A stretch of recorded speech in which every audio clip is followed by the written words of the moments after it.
اگر کرفیو لگانا ہے کرفیو لگا دیں، اگر زبردستی لوگوں کو گھروں میں بٹھانا ہے تو زبردستی بٹھائیں، کیونکہ آپ نہیں نکلو گے، گھروں میں بیٹھے رہیں گے تو آپ پروٹیکٹ ہوں گے، کیونکہ اس چیز کی نہ ویکسین ہے، نہ کوئی ٹریٹمنٹ ہے، نہ ہمارے پاس وسائل ہیں، نہ حکومت سنجیدہ ہے کہ آپ کو وسائل پرووائڈ کر سکے۔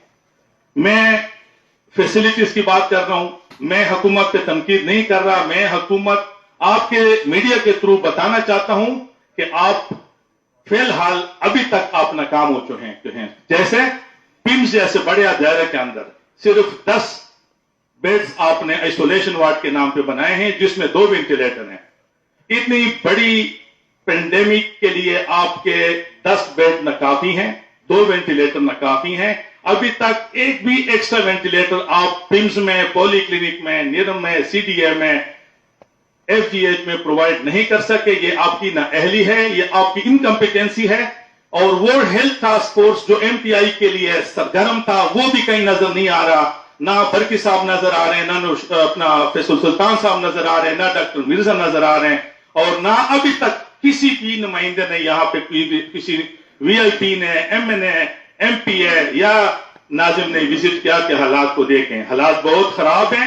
ہم بتانا چاہتے ہیں کہ آپ نے کوئی چیز ابھی تک پرووائڈ نہیں کی۔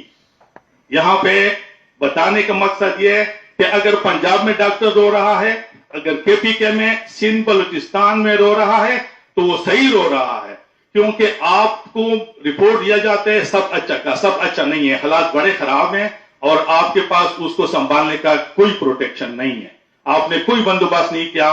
دوسری میں اب آپ بتاؤں آپ لوگوں کو کہ پمس کے اندر 10,000 پیشنٹس ڈیلی آتے ہیں، ہر پیشنٹ کے ساتھ 2 سے 3 اٹینڈنٹس ہوتے ہیں۔ پولی کلینک کے اندر 6-7 ہزار پیشنٹس آتے ہیں، اسی طرح نیرم سی ڈی اے کم از کم 10 سے 35 ہزار پیشنٹس آتے ہیں، اور 1 لاکھ کے قریب لوگ وزٹ کرتے ہیں۔